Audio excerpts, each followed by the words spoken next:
अस्सलामुअलैकुम नाज़रीन, मैं हूं नाइला भट्टी और आप देख रहे हैं GHN न्यूज। शामिल करते हैं आज की अहम खबर। सरगोधा झावरियां। सरगोधा में बच्चों के खेलने के लिए कोई ग्राउंड मुयसर नहीं है। एक वाहिद रेलवे हॉकी ग्राउंड था जो सज्जाद चीमा इस्लामाबाद ने 12 कैनाल पर मुश्तमिल ग्राउंड रेलवे से लेज पर ले लिया है।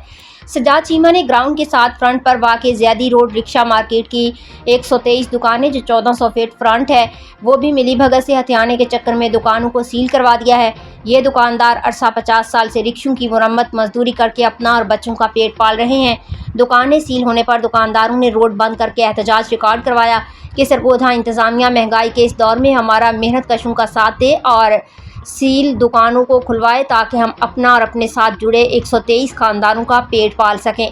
शरका ने इंतज़ामिया से अपील की है कि हम 123 घरानों का ख्याल किया जाए। हम सरगोधा कारपोरेशन की दुकानों में अरसा 40-50 साल से बैठे बाइज़्ज़त कारोबार कर रहे हैं।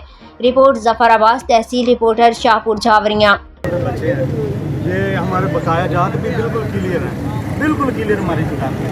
तो एक पिंडी से आदमी आया, वो पीछे उसने प्लाट रेंट में लिया है जो अपना लीज पे, वो कहता है कि हमें फ्रंट खाली करके दिया जाए, लेकिन हम हमारे छोटे छोटे बच्चे हैं हम सब के, तो अपना कि हम फ्रंट कैसे खाली कर रहे हैं। अगर हम खाली करेंगे तो हमारी छोटे छोटे बच्चे हैं कहाँ से खाएंगे।